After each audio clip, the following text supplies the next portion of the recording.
আসসালামু আলাইকুম। সুন্দরবনের ২য় দিনে আমরা যা কিছু করি তার কিছু দেখানোর চেষ্টা করতেছি আপনাদেরকে।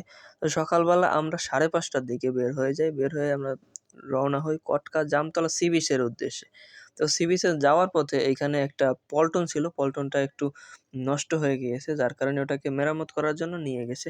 তো এখন ওঠার জন্য একটু সমস্যা হইতেছে গেস্টদেরকে। তো উঠে সবাইকে একসাথে করে আলামিন ভাই কিছু গাইডলাইন তাদেরকে দিয়ে দিচ্ছিলেন যে আমরা কিভাবে যাবো, একসাথে চলবো এগুলো আরকি।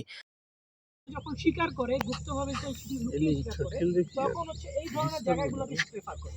এই ধরনের জায়গাগুলোতে সে লুকিয়ে থাকে এবং সামনে আমরা ছনমনর দেখতে পাবো।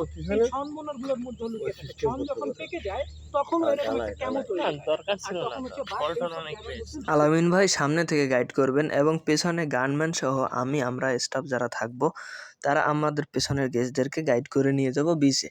সেখানে গিয়ে তাদেরকে আমরা কিছু সময় দিব, তারা তাদের মতো সময় কাটাবে এবং তারপর সকলকে নিয়ে আমরা আবার রওনা হব কটকা অফিস পাড়ের উদ্দেশ্যে। তো আমাদের আজকে যেহেতু ২টা স্পট অফিস পাড় এবং কটকা জামতলা সি বিচ, তো অফিস পাড় শেষ করে আমরা সকলকে নিয়ে জাহাজে চলে আসবো। জাহাজে আসার পরে থাকবে ব্রেকফাস্ট সকালের। কথা বলতে বলতে চলে এসেছি আমরা কটকা জামতলা সি বিচ। এটা ছিল প্রথম বিচ এবং আরও একটা বিচ আছে, সেখানে আমরা যাচ্ছি। তো যাওয়ার পথে সিয়াম ভাই একটা রাজ কাঁকড়া পেয়েছে যেটা মরা ছিল। এই কাঁকড়াগুলো এখন প্রায় বিলুপ্ত হবার পথে। তো এটা এখন দেখাই যায় না। তো আমরা একটা পেয়েছি, তাই আমরা সকলকে দেখানোর জন্য নিয়ে যাচ্ছিলাম। তো এখন সবাই আসলে এতদূর যায় না। আমরা বিচটাতে এসেছি, এটা হচ্ছে অনেক বড় বিচ। আর একটু আগে যে বিচটা দেখেছেন ওইটা ছিল ছোট বিচ। তো এই বিচটা থেকে হেঁটে আবার কটকা থেকে কচিখালি পর্যন্ত যাওয়া যায়। আমরা এই বিচে এসেছি। আমরা চাই সবসময় একটু গেস্টদেরকে ভালোভাবে একটু কিছু দেখানোর জন্য। তো সবাইকে ওখানে সময় দিয়ে আবার ফিরে আসার পথে আমরা একটা বাঘের পায়ের ছাপ দেখতে পাই। এটা হয়তো ৩-৪ দিন আগের পায়ের ছাপ ছিল। যেহেতু কাদার মধ্যে এজন্য অনেক দিন থাকে। কাদার মধ্যে ছাপ থাকলে অনেক দিন থাকে। এটা হয়তো অনেক বড় একটা বাঘের পায়ের ছাপ, তাই অনেক বড়, বড় দেখা যাচ্ছিল। তো আমি জিজ্ঞেস করলাম যে এরা সুন্দরবনের সমুদ্রের পাড়ে কেন আসে? এরা তো লবণ পানি খায় না।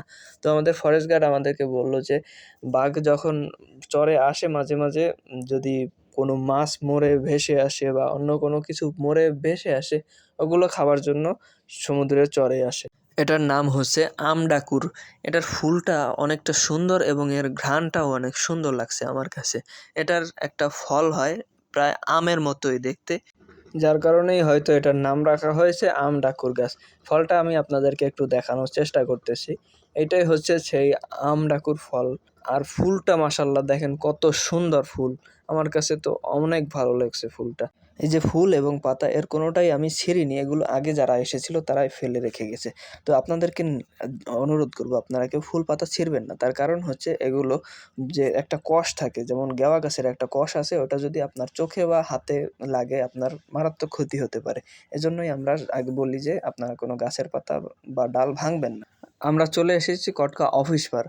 আর এখানে হরিণের অভয়ারণ্য। এখানে প্রচুর পরিমাণে কেওড়া গাছ থাকবে, যার কারণে এখানে হরিণ প্রচুর দেখা যায়। কারণ হরিণের প্রিয় খাবার হচ্ছে কেওড়া ফল এবং পাতা।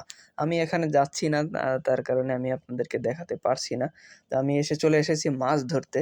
আমাদের জাহাজের ২ জন বড় ভাইয়ের সাথে মাছ ধরতে চলে এসেছি। এসে দেখলাম তারা অনেক ভালো মাছ পেয়েছে। একটা বড় জাবা ভোলা এবং অনেকগুলো ট্যাংরা মাছ, আরও অন্যান্য চিংড়ি-টিংড়ি দিয়ে অনেক মাছ পেয়েছে। এগুলো দেখে আমার অনেক ভালো লাগলো। তাদের সাথে কিছু সময় মাছ ধরলাম। আমাদেরকে মাছ ধরতে দেখে অন্যান্য যে গেস্টরা ছিল তারা চলে এসেছে মাছ দেখতে। তাদেরকে একটু দেখাচ্ছিলাম যে মাছগুলো বের করে, করে। তো আমরা কি, কি মাছ পেয়েছি।